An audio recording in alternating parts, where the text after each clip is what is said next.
Hello student, बहुत बहुत स्वागत है यूपी बोर्ड क्लास 12 के बच्चों के लिए। यहाँ पे हिंदी में जो आपका खंड ख है, यानी कि संस्कृत में गद्यांश आता है। देख सकते हैं संस्कृत में गद्यांश सॉल्व करने के लिए आता है 7 नंबर का, और संस्कृत में एक श्लोक दिया रहता है, वो भी 7 नंबर का आता है। यानी कि आज की इस वीडियो में आपको 14 नंबर कंफर्म होगा। 100% श्योरिटी के साथ कह रहा हूं। आज की इस वीडियो को बस शुरू से अंत तक देख लीजिए और वीडियो को लाइक कर देना है। चैनल पे नए हैं तो सब्सक्राइब करके बेल आइकन प्रेस रखिए। Hindi, English, physics, chemistry, bio, math सबकी यहाँ पे all chapter wise important question दिया जाएगा इस चैनल पे। और एक बात, आपको पीडीएफ भी फ्री में हाथ से लिखा हुआ हैंड रिटेन नोट्स भी दिया जा रहा है। तो इस चैनल पे जुड़ जाइए, तुरंत चैनल को सब्सक्राइब करके बेल आइकन प्रेस कर लीजिए।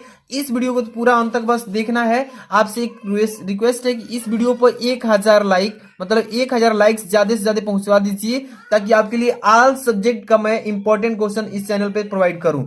आप देख सकते हैं यहाँ पे दो चीजें, एक तो पहले श्लोक बताएंगे और यहाँ पे संस्कृत में गद्यांश क्या क्या लिखना होता है इसमें समझिए। पहले ए टू जेड चीजें को समझा रहे हैं। देखिए संस्कृत में गद्यांश आएगा, ये 7 नंबर का आएगा। और पहली नंबर बात, इस संस्कृत के गद्यांश को अच्छे से पहले पढ़ना है।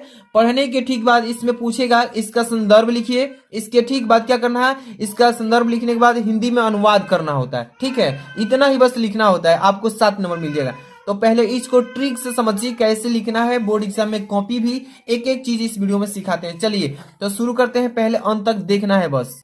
चलिए देखते हैं, सबसे पहले इसको पढ़ते हैं। देखिए लिखा क्या है इसमें कि हिंदी संस्कृतांगला भाषासु अस्य समानः अधिकारः आसीत्। यहाँ पे देखिए इसके बाद हिंदी हिंदुस्तानानामु त्यास्तनम, इसके बाद क्या लिखा है कि अयम निरंतरम, इसके बाद प्रत्ययनाम करोत शिक्षाय देशे समाजे च नवीनः, इसके बाद प्रकाशः उदेति अतः, इसके बाद क्या लिखा है श्री मालवीय वाराणस्यम, इसके बाद काशी हिंदू विश्वविद्यालय स्थापनम करत, इसके बाद देखिए करोत है। इसके बाद अस्य निर्माणाय अयम जनान धनम आयाच, इसके बाद है जनास्य, यहाँ पे लिखा है जनास्य के ठीक है। इसके बाद लिखा है महत्यस्मि अज्ञान गे इस प्रभुतम धानमस्य प्रयासनम, इसके बाद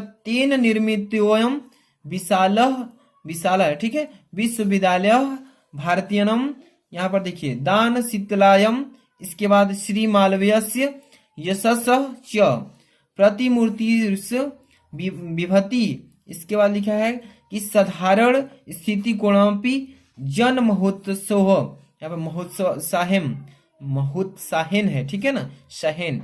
इसके बाद मन स्वीतः पौरक्षणम च आधारामिपि, इसके बाद कार्य कुर्तेन क्षमः, इसके बाद इत्यादि दर्शनत्व, इसके बाद मनीषादमूर्धम मालवीयः एत दर्शन समेव जनातस्, इसके बाद है महामना इत्यापदानिम अभिधातु मार धोतनम। इसके बाद इसको जैसे ही इस संस्कृत गद्यांश को अच्छे से पढ़िएगा, पढ़ने के बाद साफ साफ थोड़ा पढ़ लीजिएगा अच्छे से। इसके ठीक बाद इसको हिंदी में इसका संदर्भ लिखना है। क्या लिखना है, संदर्भ लिखना है। इसके बाद इसका हिंदी में अनुवाद करना है। तो इसको देखिए पहले यहाँ पे, पहले हिंदी संस्कृत का ये वाला कौन सा, यहाँ पे मतलब कि यहाँ पे लिख दिया हूँ इसका संकेत लिखा हूं कि ये किया जाएगा। संदर्भ लिखेंगे इसका क्या कि यह गद्य खंड हमारी पाठ्य पुस्तक संस्कृत भाग में संकलित महामना मालवीय नामक पाठ से उद्धृत है, मतलब कि लिया गया है। तो इतना लिख देंगे आप संदर्भ। इसका संदर्भ लिखने के ठीक बाद आपको अनुवाद के लिए बोला जाएगा कि इसका पूरा हिंदी में अनुवाद कीजिए। ये जो संस्कृत में लिखा है कि हिंदी संस्कृतांगला भाषासु अयम अस्य समानः अधिकारः आसीत्, यहाँ पे इसका हिंदी में अनुवाद किए हैं कि इनका हिंदी, संस्कृत और अंग्रेजी भाषाओं पर समान अधिकार था। ठीक है, अब देखिए हिंदी हिंदू, ठीक है, हिंदी हिंदू हिंदुस्तान की उन्नति के लिए ये निरंतर प्रयत्न करते रहे। वही लिखा है इसमें कि हिंदी हिंदुस्तानम आस्तयनम अयम निरंतर प्रयत्नम करोत, यानी कि ये जो है हिंदी हिंदू हिंदुस्तान की उन्नति के लिए निरंतर प्रयत्न करते रहे। शिक्षा द्वारा ही देश और समाज में नवीन प्रकाश का उदय होता है। यानी कि देखिए शिक्षायां देशो समाजे च नवीन प्रकाश उदेति अतः श्री मालवीय वाराणस्यां काशी हिंदी विश्वविद्यालयस्य स्थापनम करोत्। तो इसका मतलब यही हुआ कि शिक्षा द्वारा ही देश और समाज में नवीन प्रकाश का उदय होता है, इसलिए श्री मालवीय ने वाराणसी में काशी हिंदू विश्वविद्यालय की स्थापना की। ठीक है, इतना हो गया। इसके बाद देखिए, अब देखिए इसके बाद अस्य निर्माणस्य अयम जनानम धनम अयाचत जनास्य महत्यस्म ये ज्ञान गे प्रभुतम धनमस्यम पश्यम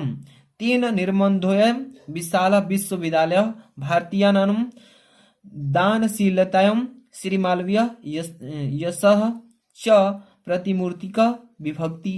यहाँ तक इसका अर्थ समझिए। देखिए, इसके निर्माण के लिए उन्होंने लोगों से धन मांगा और लोगों ने इस महान ज्ञान यज्ञ में उन्होंने प्रचुर धन दिया, मतलब अधिक से अधिक अपना योगदान किया। इसके बाद देखिए, अब यहां से साधारण स्थिति कोणापि, इसके बाद जन्महोत्साहेन मन स्विच्यम पौरस्येण च असाधारणमपि कार्य कुर्वन्त क्षमः इत्यादर्शम मनीषी मूर्धयम मालवीय। इसके बाद यहां तक समझिए इसका। ठीक है, देखिए यहां से इनके द्वारा यह बनवाया हुआ विशाल विश्वविद्यालय भारतीयों की दानशीलता और श्री मालवीय के यश की प्रतिमूर्ति की भांति सुशोभित हो रहा है। ठीक है, सुशोभित हो रहा है। साधारण स्थिति का मनुष्य भी महान उत्सव बुद्धिमत्ता एवं पुरुषार्थ से असाधारण कार्य करने में सक्षम होता है। ठीक है, इसके बाद देखिए, एतदर्श में जनास्तम महामना इत्याधीन अभिधातुमुख बंधनम। इसके बाद यहां से यह बुद्धिमानों में श्रेष्ठ मालवीय जी ने यहाँ पर दिखा दिया। इसी कारण लोगों ने उन्हें महामना की उपाधि से पुकारना है, उन्हें बुलाना प्रारंभ कर दिया। तो ये संस्कृत का आपको बता दिए गद्यांश इंपॉर्टेंट था।